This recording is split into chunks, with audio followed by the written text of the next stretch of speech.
Read the confession, Omega, Elder Marlowe said, and the lie was already waiting in Clara Whitfield's hands. The parchment trembled between her pale fingers, its black ink sharp beneath the silver chandeliers of Frostvale Keep. Around her, the great hall stretched cold and bright, carved from northern stone and dressed for the blood moon rite, with white banners hanging from the rafters and rows of noble wolves watching from polished benches. The throne at the far end of the room stood empty. That was what made them brave. Without King Rowan Blackthorn seated beneath the black wolf crest, the elders spoke louder, the nobles smiled colder, and no one bothered to pretend that Clara had been brought here for justice. She stood alone below the empty throne in a plain blue-gray gown, the sleeves mended twice at the wrists, her hair pinned simply because no servant had been assigned to dress and accused Omega. A few hours earlier, she had been in the herb room counting feverfew, lavender, and dried silverleaf into small glass jars. She had been thinking about warm bread, the snow gathering on the stable roof, and whether little Noah from the east corridor had finally stopped limping after twisting his ankle last week. Now the same boy stood hidden near the back of the hall, small shoulders shaking beneath a page's brown coat, his frightened eyes fixed on the paper in Clara's hands. Elder Marlowe followed her gaze and smiled as if kindness were something he had once read about, but never understood. "Speak clearly," he said. "The court must hear you accept responsibility for stealing the Moon Sigil." A low murmur rippled through the room. The Moon Sigil was not jewelry. It was the sacred crest used to open the royal rite, a silver disc no larger than a woman's palm, engraved with 3 moons around a crowned wolf. Losing it was scandal. Stealing it was ruin. Clara had not stolen it. She had found it less than an hour ago in the eastern passage, clutched in Noah's trembling hands after Lady Brielle Ashford swept past him with perfume, silk, and a smile too sharp to be innocent. The child had been unable to speak at first.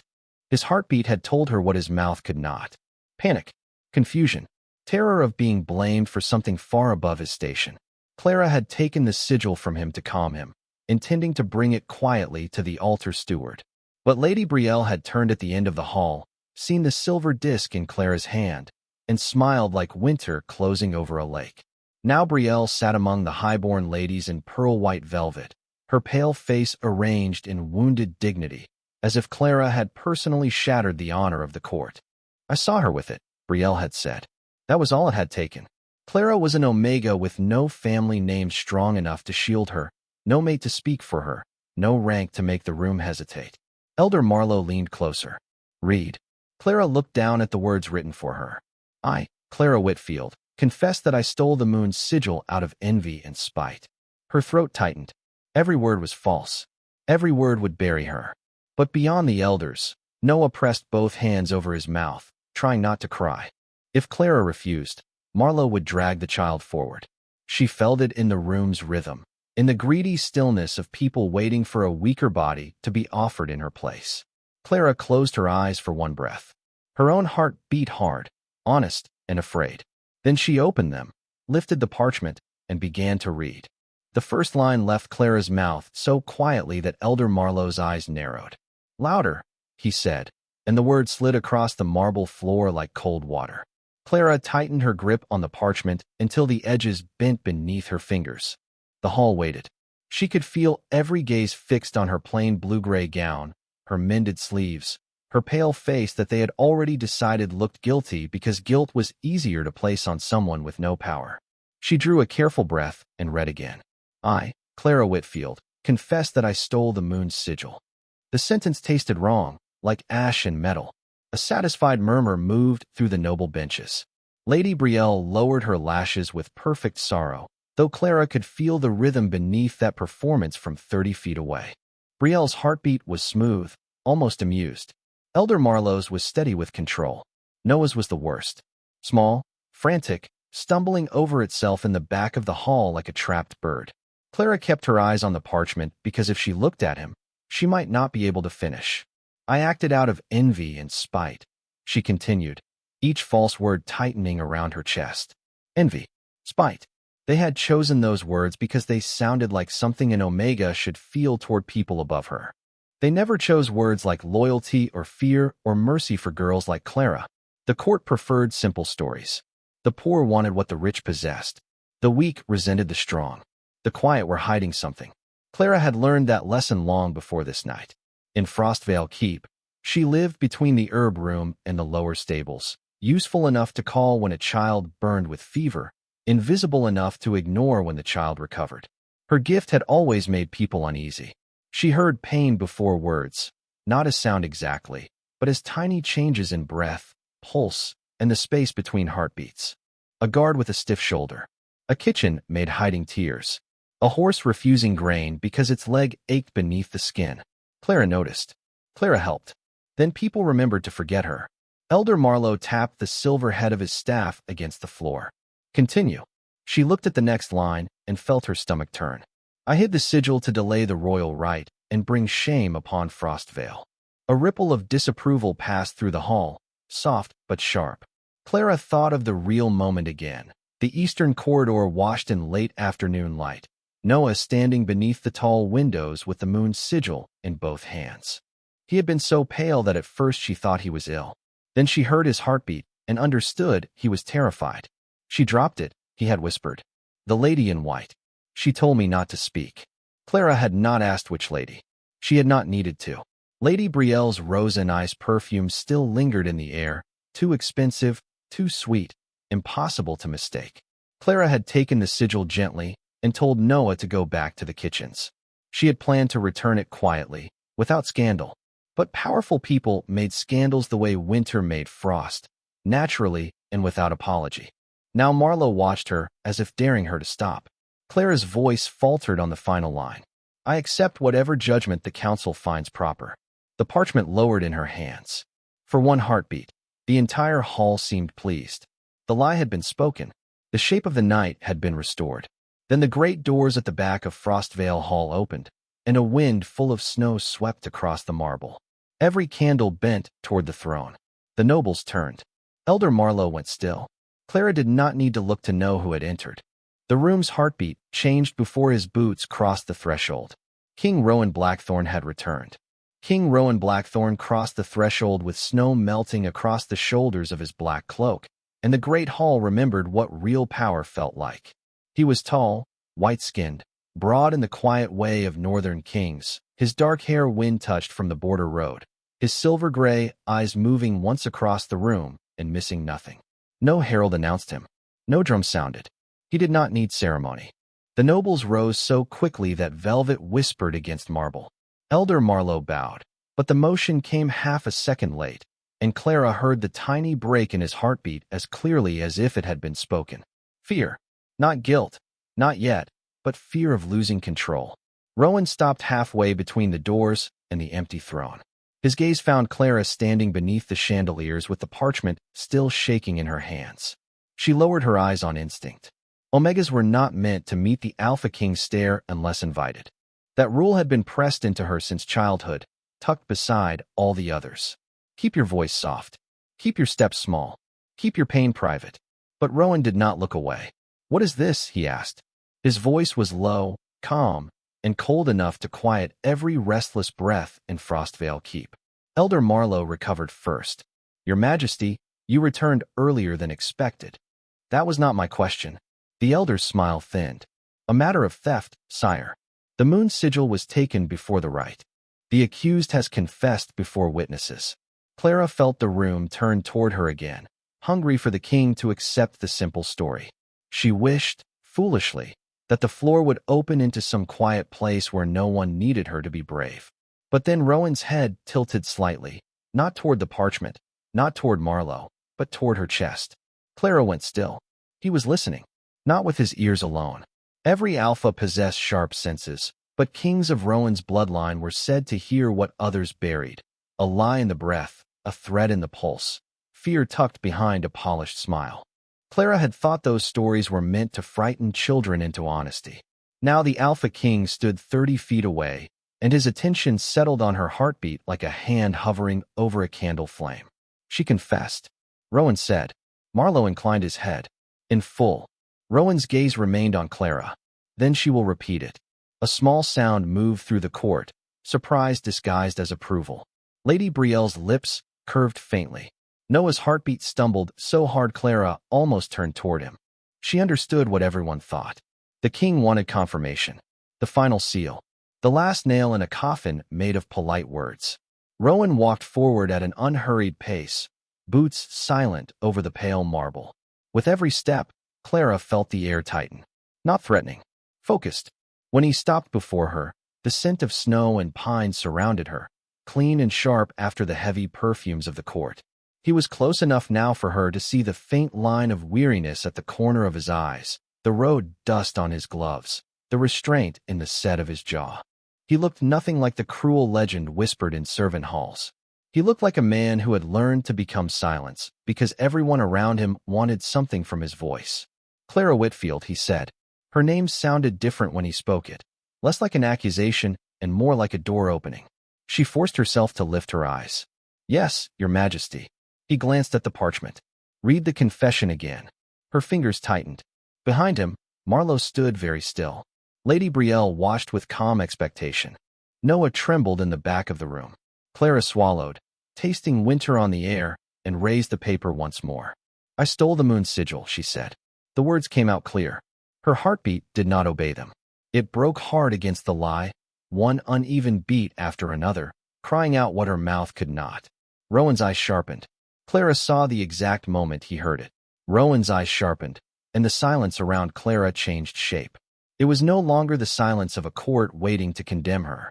It was the silence of a king listening past every word they had forced into her mouth.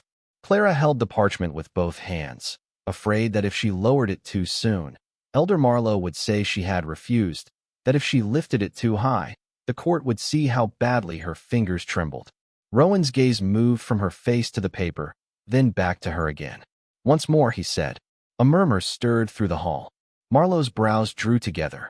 Your Majesty, she has confessed twice. Then a third time should not trouble the truth. The answer was so calm that no one could challenge it without sounding afraid. Clara looked at the first line again, but the letters blurred. Not from tears. She would not give the room that. They had already taken enough. She thought of Noah near the back wall, trying to make himself smaller than the shadow of a pillar. She thought of the sigil cold in her palm in the eastern corridor, of Lady Brielle's perfume fading around the corner, of the child whispering, Please, Miss Clara, they will send me away. Clara had told him no. She had said it before she knew how she would keep that promise. Her voice came out softer this time. I stole the Moon Sigil. Her heart answered immediately. No. Rowan heard it. She knew because his expression altered by the smallest degree, not pity, not doubt, but certainty settling into place. He took one step closer, still leaving space between them, and lowered his voice.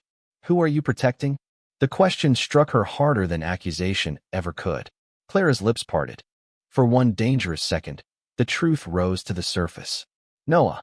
The boy. The child no one would believe. But Marlowe's heartbeat quickened behind Rowan, and Clara knew the elder was listening for any name he could use. She folded the truth back inside herself. No one, Your Majesty. Her heart stumbled again, fierce and frightened. Rowan's gaze did not soften, but something in it steadied her. That was the first honest sound in this hall. Lady Brielle laughed lightly from the noble benches, the sound polished and brief. Your Majesty, with respect, Omegas are known to panic when confronted. A frightened heartbeat is hardly evidence. Rowan turned his head toward her, and the laugh died without force, without threat, simply because his attention landed there. I was not speaking to you. Color touched Brielle's cheeks. The court watched, uncertain now, their simple story beginning to fray. Elder Marlowe stepped forward with his staff held close. Sire, the council followed procedure. The Moon Sigil was found in her possession, and Lady Brielle witnessed it. The confession merely confirms what was already known. Clara could feel the room wanting to believe him. Procedure was comfortable. Rank was comfortable. A poor Omega guilty of envy was comfortable. The truth was inconvenient because it required them to admit they had enjoyed watching her fall. Rowan extended one gloved hand toward the parchment. May I? Clara hesitated, then placed it in his palm. Their fingers did not quite touch, but the nearness sent a strange warmth through her wrist, quick and impossible. Her breath caught. Rowan paused as if he had felt it too. For a heartbeat, his controlled expression shifted, and something older than judgment moved behind his silver-gray eyes. Then he looked down at the confession. This was written before she entered the hall, he said. Marlowe stiffened. Naturally. Formal records require preparation. Formal records do not usually include the accused person's motive before the accused person has spoken. The hall went still. Rowan lifted the paper slightly. Envy and spite. Convenient words. Whose words were they? No one answered. Clara felt her heart beat once, twice, then steadier. For the first time that night, the lie did not feel larger than the truth. Rowan looked back at her. Clara Whitfield, I am going to ask you one question, and you will answer only what your conscience permits. She swallowed. Yes, Your Majesty. His voice lowered, quiet enough to feel private inside a room full of wolves. Did you take the Moon Sigil to harm this court? Clara looked at Noah, then at the empty space where her old fear had stood for years. No, she said. Her heartbeat rang clear. Clara's answer moved through Frostvale Hall with the clean force of a bell. No. One word, small enough to fit in a breath, strong enough to make the polished faces of the court shift. Rowan did not smile. He did not need to. The truth had its own gravity, and everyone in the room felt it pulling the night away from Elder Marlowe's careful script.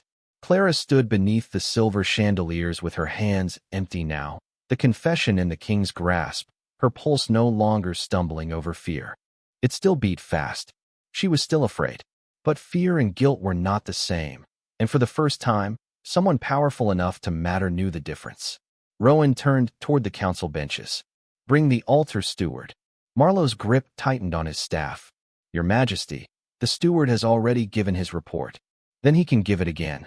The king's voice remained quiet, but the hall obeyed it faster than any shout. A gray-haired steward was brought from the side passage, his ceremonial robe hastily fastened, his face pale with nerves. He bowed so low that his chain of office swung forward. Rowan held up the confession. When did you discover the Moon Sigil was missing? The steward swallowed. Just after the fourth bell, sire. The rite chamber was being prepared. Who entered the rite chamber before then? A pause. Small, but not small enough. Clara heard it, the way she heard a breath catch before pain. The steward's heartbeat fluttered. Only authorized members of the court. Rowan's eyes did not move. Names. The steward looked toward Marlowe. That glance was enough to change the air again. Rowan saw it. So did Clara. Marlowe's face remained composed, but his pulse sharpened like ice under pressure. Lady Brielle Ashford, the steward said at last. Elder Marlowe. 2 attendants. And myself. Lady Brielle's fan stopped moving. I visited the chamber to deliver moon lilies, she said quickly, all soft dignity and wounded pride. A traditional offering from my family. Rowan turned to her. And did you handle the sigil? Brielle lifted her chin. Of course not. Clara felt the lie before the words finished. It was there in the perfect steadiness of Brielle's voice, the careful rhythm of a person trained to sound innocent. But beneath it, her heartbeat gave one bright, nervous skip. Clara's eyes flickered toward Rowan before she could stop herself. He was already listening. Open the crystal memory lamps, Rowan said. The room seemed to inhale. Marlowe stepped forward. Sire, those lamps are used only for disputes of royal succession. Tonight, a royal rite was nearly turned into a false judgment, Rowan replied. That is close enough. The steward hesitated, then bowed and hurried toward the rite chamber doors. The nobles began whispering, no longer with satisfaction, but with discomfort. Crystal memory lamps were old magic, gentle but unforgiving. They did not show every thought or private word. They only held brief reflections of movement and light from sacred spaces, enough to confirm who had touched what, enough to shame those who counted on shadows. Clara's stomach twisted. If the lamps showed Noah holding the sigil, Marlowe might still twist the story around him. She looked toward the back wall. Noah's face was white with fear. Before she could think better of it, she spoke. Your Majesty. Every eye returned to her. Her courage nearly failed, but Rowan looked at her as if her voice belonged in the room. There is a child involved, she said. He did not steal anything. He only found what someone else dropped. Noah closed his eyes. Marlowe's expression hardened. So now she invents another version. Clara did not look at him. She looked at Rowan. I took the sigil from him because I thought returning it quietly would protect him. Her heartbeat stayed clear. Rowan heard it. His gaze softened by the smallest measure. and now you have protected him with the truth." The right chamber doors opened, and the steward returned carrying 3 crystal lamps glowing with pale blue light. He placed them before the throne. The flames inside bent toward Lady Brielle. The flames inside the crystal lamps bent toward Lady Brielle, and the color left her face so quickly that Clara felt the court notice before anyone spoke. Pale blue light spilled across the marble, spreading in a thin circle before the throne. The steward touched each lamp with 2 fingers and whispered the old invocation. The flames rose, twisted together, and became a trembling window of memory above the polished floor. Frostvale Hall disappeared inside the light, replaced by the right chamber as it had been earlier that afternoon. Moon lilies stood in silver vases. White candles lined the altar. The moon sigil rested in its velvet case beneath the crest of the crowned wolf. Then Lady Brielle appeared in the vision, dressed in pearl-white velvet, her movements graceful and unhurried. She looked around once, as if making certain she was alone. Clara heard the noble benches go silent. Brielle's fan slipped from her fingers and landed softly in her lap. In the memory, she lifted the moon's sigil from its case. Not by accident, not in confusion, with clear intention. "That is not possible," Brielle whispered, but her voice sounded very small. The image continued. Footsteps passed beyond the chamber door. Brielle turned too fast, startled, and the sigil slipped from her hand onto the floor near the eastern passage. Before she could retrieve it, a servant called her name from outside. Brielle composed herself instantly, left the chamber with a smile, and walked away without the sacred crest. The memory flickered forward.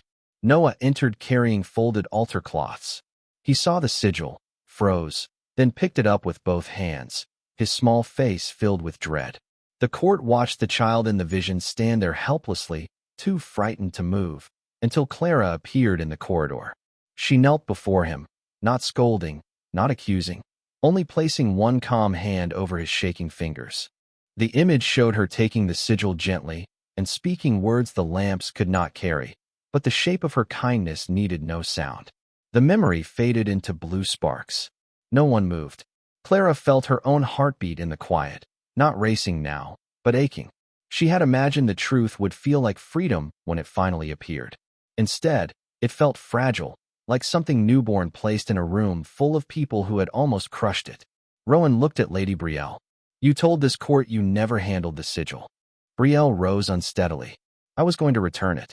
I only stepped away for a moment." "And when Clara was accused?" Rowan asked. Brielle's lips parted, but no answer came. Elder Marlowe tried to speak. "Your Majesty, regardless of Lady Brielle's mistake, the Omega concealed the object." Rowan turned toward him. "She protected a child from a court too eager to blame the weakest person in reach." The words fell clean and final. Clara lowered her eyes, but not from shame this time. She was trying to hold herself together. Noah broke from the back of the hall and ran forward before any attendant could stop him. He stopped several feet from Clara, remembering the rules at the last second, tears bright on his cheeks. "She told me I would be safe," he said, his voice shaking.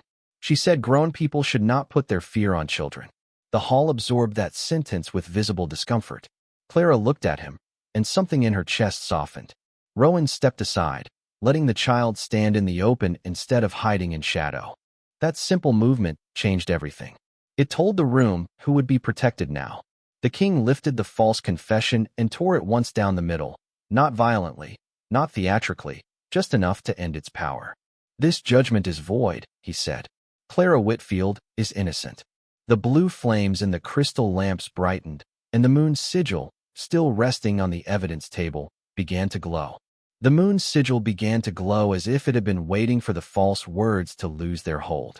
At first, the light was soft, a pale silver shimmer beneath the crowned wolf engraving.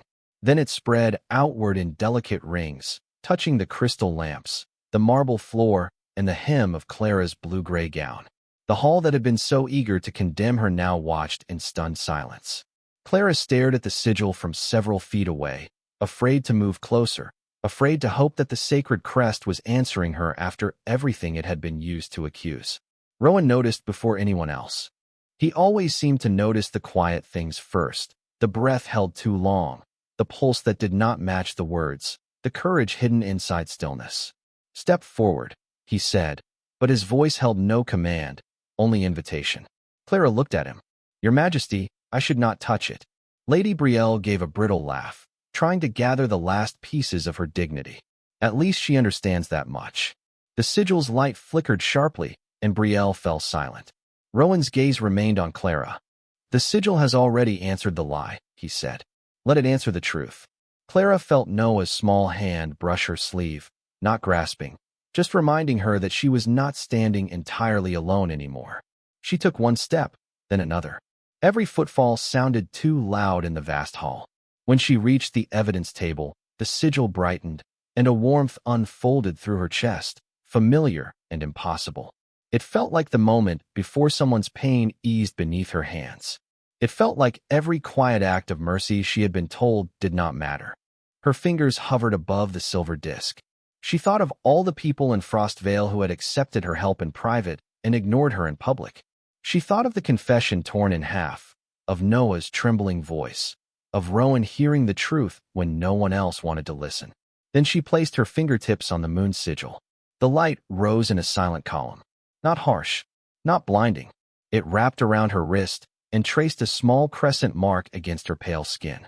A gasp moved through the noble benches. Elder Marlowe stepped back as if the mark itself had spoken against him. Rowan went very still. Clara looked up and found his eyes fixed not on the sigil, but on her face. Something unguarded moved there, something deeper than royal judgment. His wolf had heard her heart before the court heard her truth. Now the old magic was confirming what he already knew. "That is the keeper's mark," the altar steward whispered. "The moon sigil chooses only one guardian for each royal generation."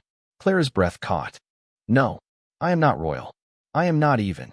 She stopped before the old words could finish.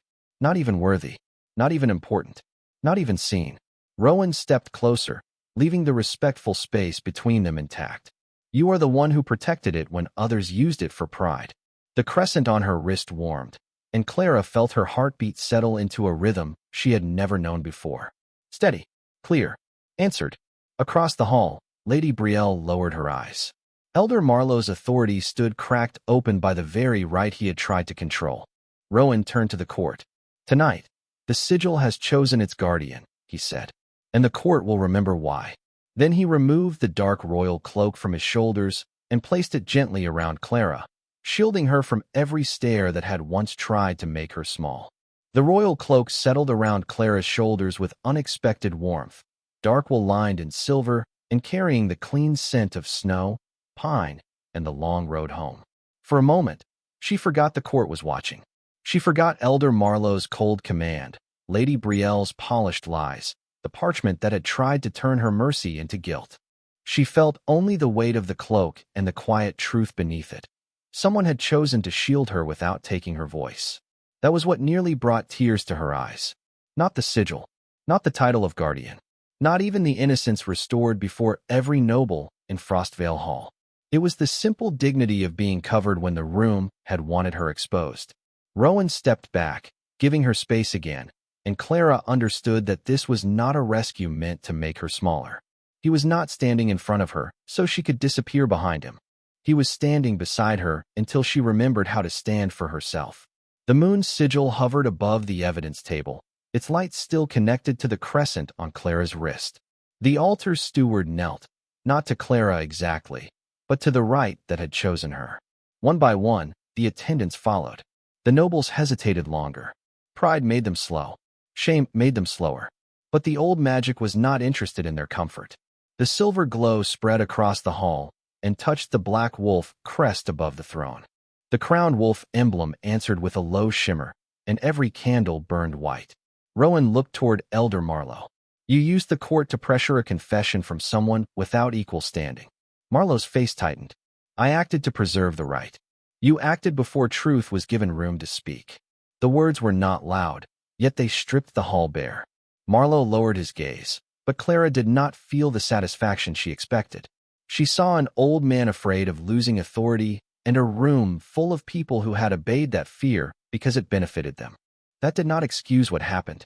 It only made the lesson heavier. Rowan turned to Lady Brielle. "You will step away from the Blood Moon rite until the council reviews your testimony." Brielle's lips trembled, but she curtsied, careful and pale. No public cruelty followed her. No ugly spectacle. Only consequence, quiet enough to be honorable and clear enough to be final. Clara appreciated that more than she could explain. Her own heart had never wanted revenge. It had wanted the truth to stop hurting children. Noah still stood near the front, frozen by the attention. Clara crouched slightly, so her eyes were level with his. "You did nothing wrong," she said.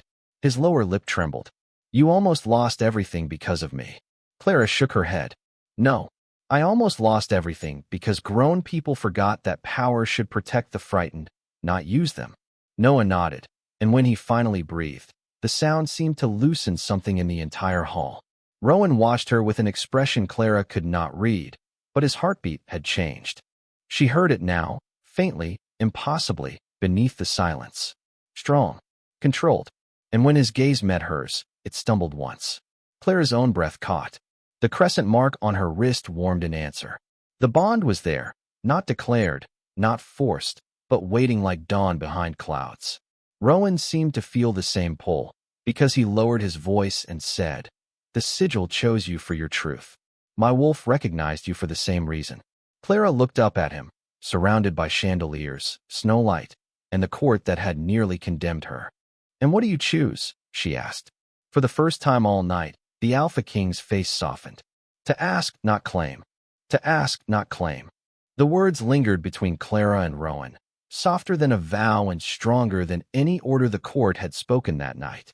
Clara stood beneath the silver chandeliers with the royal cloak around her shoulders, the crescent mark glowing faintly on her wrist, and the moon's sigil hovering nearby like a small captured moon. Every part of her life had taught her to expect power to take. Take her time. Take her labor. Take her silence. Take her truth, and fold it into a confession she never wrote. But the Alpha King stood before her and offered space instead. Choice, breath, a future not forced into her hands, but held open until she was ready to step toward it. Clara looked around Frostvale Hall. The nobles who had watched her humiliation now watched her with lowered eyes. Some looked ashamed. Some looked uncertain. A few looked as if they were seeing her for the first time and did not know how to live with what they had missed. Elder Marlowe stood apart from the council, his seal removed from his robe by the altar steward. His authority paused until truth could be measured without fear. Lady Brielle remained near the side doors, pale and silent, no longer framed by admiration, but by the consequence of her own choices. Clara felt no joy in their fall. She only felt the quiet relief of no longer being the floor beneath their pride. Noah slipped his hand into hers, small and warm. "Are you leaving?" he whispered. Clara looked down at him. The question carried more than fear of goodbye. It carried the fear every overlooked child knew, that kindness might vanish once powerful people noticed it. She squeezed his hand gently. "Not tonight," she said, "and not without making sure you are safe." The moon's sigil brightened, as if approving the promise. Rowan turned to the court. "The blood moon rite will continue at dawn," he said, "but it will continue under new witness. No confession will be accepted without counsel. No servant, child, omega, or lower-ranked wolf will stand alone before this court again." The words moved through the hall like warm light through frozen glass. Clara heard heartbeats shift, some resistant, some relieved, some quietly ashamed. Change did not arrive like thunder. Sometimes it arrived as rules spoken clearly by someone who finally understood whom the old rules had failed. Rowan looked back at her. "As keeper of the moon's sigil, you have the right to stand beside the altar when the rite begins." Clara's breath caught. "I do not know how. Neither did the first keeper," he said. "She learned by listening to what others ignored." Clara almost smiled. It felt strange on her face, fragile but real. The sigil drifted toward her, settling above her open palm without weight. Its light reflected in Rowan's silver-gray eyes, and for one steady heartbeat, she heard him as clearly as he had heard her. Not the king, not the legend, the man, tired, guarded, honest, and waiting. Her own heart answered, not with surrender, but with recognition. "Then I will stand," she said. Rowan inclined his head, not as a ruler granting permission, but as a man honoring a choice. When the great doors opened, snowlight poured into Frostvale Hall, pale and clean, washing over the torn confession lying powerless on the marble. Clara walked toward the dawn with Noah at her side. the royal cloak around her shoulders, and the Alpha King a respectful step beside her. Behind them, the court remained silent, not because it had been commanded to fear, but because it had finally learned to listen. Outside, the northern sky blushed gold over miles of white forest. Clara had entered that hall with a lie pressed into her hands. She left it carrying the truth, and for the first time in her life, her heartbeat did not ask to be hidden. It led the way.